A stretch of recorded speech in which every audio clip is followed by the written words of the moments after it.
இன்ட்ரெஸ்டிங்கா விளையாடிட்டு இருக்கும்போது குறுக்க வந்து தடுத்தா அது தப்பு இல்ல? நடக்கிறவன் காலில் பந்தடிச்சா தவறு இல்ல? உன் கால் அடிக்கலையே. Really? No doubt about it. இத பாரு, டாக்டர் ஜார்ஜ் ஒரு பெரிய மென்டல் எக்ஸ்பர்ட் இருக்காரு. ஒன்ன மாதிரி பைத்தியக்காரன் எல்லாம் ரொம்ப சீக்கிரம் கியூர் பண்ணிடுவாரு. போய் அவர் நர்சிங் ஹோம்ல படுத்துக்க. எப்படி இந்த ஐடியா? வெரி குட், நான் போறேன். வெறி போகணும்னா போய்தான் ஆகணும். போகலாம், பட் அது காஸ்ட்லி வைத்தியமாச்சே.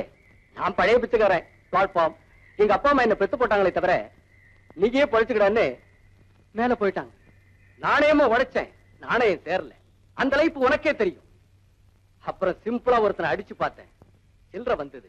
அதையே கொலையா மாத்தி ஒரு 5-6 பேரை க்ளோஸ் பண்ணேன், சொத்தே வந்தது. பட் போலீஸ்ல மாட்டிக்கிட்டேன்.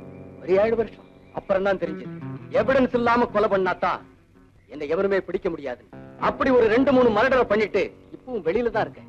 இப்ப எக்ஸ்ட்ரா ஒண்ணு பண்ணாலும் என்னை எவனும் பிடிக்க முடியாது. மிஸ்டர் சந்திரகாந்த், கதை சொல்லாம நீ என்ன சொல்லணும்னு நினைக்கிறியோ அதை கரெக்டா சொல்லு. Trespassers will be prosecuted. வழியில குறுக்க வர்றவங்களுக்கு குழி தோண்டுவேன்.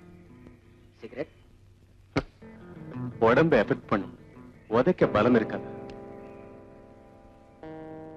இந்த பீடி ஜெயில உனக்கு இதான் கிடைக்கும். இதையே பிடி.